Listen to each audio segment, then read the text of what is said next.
We have a referendum every 3 years when we elect members of parliament to represent us.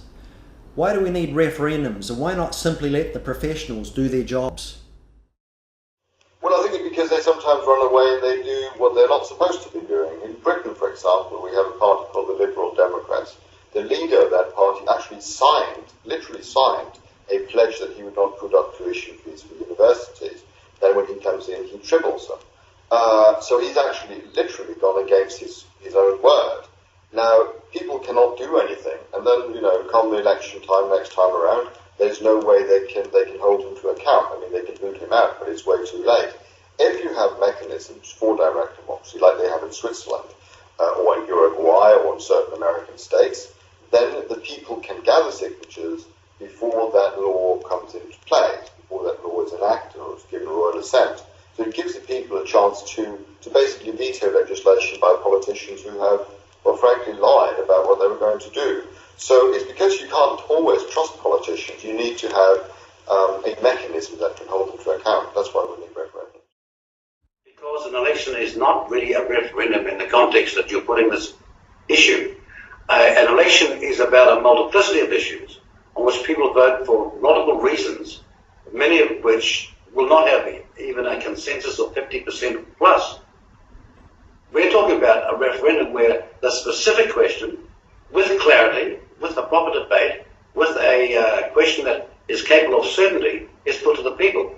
Now that is what you might call a substantive democratic process, on which there can be no misinterpretation. In a general election vote, that is not the case. The government will say, well, we have a majority in Parliament that supports, and that means a majority in Parliament means a majority of the public support this issue. Well, that's hogwash. Often the election comes down to who the public think are best able to manage the economy. They may not like their defence, their social and other programs, education program, but they will vote on that issue. So the statement that they're identical, referendum and an election, is not true. It's an entertaining question actually, Steve, because I note the word of the use professionals. I would suggest that most of our politicians are not professionals. A number of them are activists. A number of them are people who simply have been voted to the position, but they haven't necessarily trained for this. They haven't necessarily gone out and got specific qualifications to somehow make them smarter than the rest of us. I think it comes back to this. We live in a democracy, and we have to decide what that means for us, New Zealanders.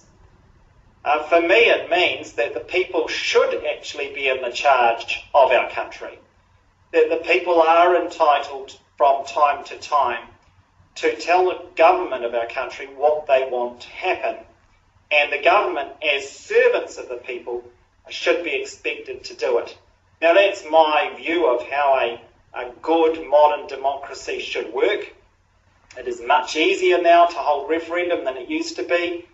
I think the ability to spread information about issues is so much more efficient than it used to be. We've got things like the internet, television, radio, all these mediums which actually make it a lot easier to convey information.